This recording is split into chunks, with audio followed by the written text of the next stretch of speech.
Media video করছে আমরা line এখন আছি স্যার, অনলাইন আছে এখন আমরা, আমি এখন অনলাইনে আছি, এখন অনলাইন আছি, আমি এখন অনলাইন আছি, আমার লাইভে রেখেছে স্যার, দেখুন মিডিয়া ভিডিও করছে আমরা লাইন এখন আছি স্যার, অনলাইন আছে এখন আমরা, আমি এখন অনলাইনে আছি, এখন অনলাইন আছি, আমি এখন অনলাইন আছি, আমার লাইভে রেখেছে স্যার, দেখুন। ব্যাপারটা হচ্ছে আমরা বিভিন্ন সময় দেখেছি যে বিভিন্ন কভারেজ করতে গিয়ে, গ্রাউন্ড রিপোর্ট করতে গিয়ে মানে সাধারণ আন্দোলনকারীদের সাথে পুলিশ আমাদেরকেও তুলে নিয়ে চলে যায়। সেগুলো মোটামুটি ভুলবশত করে নিয়ে ঠিক আছে, কিন্তু বলার পরেও যে আমি সাংবাদিক, আমি এটা কভারেজ করছি, তারপরেও তাকে সাংবাদিক হওয়ার জন্য গালাগালি দিয়ে একজন অফিসার তাকে তুলে নিয়ে চলে গেলেন। পরে অবশ্য রাতে ছেড়েছেন, কিন্তু তার ছাড়ার পরেও তাকে হুমকি দেওয়া হয়েছে থানায় এসে দেখা করবি পরের দিন সকালে।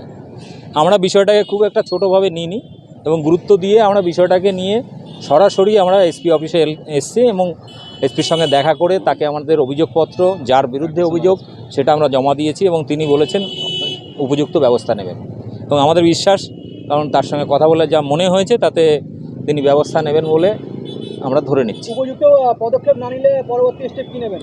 পরবর্তী স্টেপ এনার যারা উপরে আছে তাদের কাছে আমরা যাব, কারণ যেখানে ভুল করে পুলিশ আন্দোলনকারীদের সাথে একজন সাংবাদিককে তুলে নিল, ভুল করে হয়ে যায়, পরে ছেড়ে দেয়, কিন্তু এখানে তোলার সময়ও গালাগালি করছে মিডিয়া বলার পরেও, এমনকি ছাড়ার সময়ও তাকে হুমকি দেওয়া হয়েছে পরের দিন সকালে আসতে। তাকে জানতে চাইব সেদিনে ঠিক কী ঘটনা ঘটেছিল?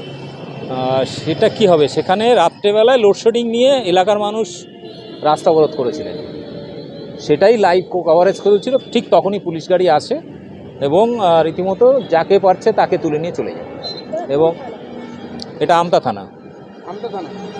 পরবর্তী ক্ষেত্রে যদি এরকম ঘটনা পুনরাবৃত্তি হয়, দেখুন আমরা পশ্চিমবাংলায় ডিজিটাল মিডিয়ায় যারা কাজ করেন প্রত্যেককে বলবো, আমরা এই প্রথম একটা শক্তিশালী সংগঠন গড়ে তুলেছি ডিজিটাল মিডিয়া ফেডারেশন, এবং ডিজিটাল মিডিয়াকে স্যাটেলাইট বা বড় যে চ্যানেলগুলো গদি মিডিয়া আছে যাদেরকে আমরা বলছি এখন, তাদের দাদাগিরি দিন শেষ, কারণ তারাও বুঝে গেছে, তারাও এই মুহূর্তে ডিজিটাল প্ল্যাটফর্মে চলে এসছে, কিন্তু তাদের থেকে অনেক বেশি ভিউজ বা মানুষের মধ্যে বিশ্বাসযোগ্যতা আমাদের প্রতি, গদি মিডিয়ার প্রতি নেই। এই জন্য নামটাই গদি মিডিয়া দেওয়া হয়েছে।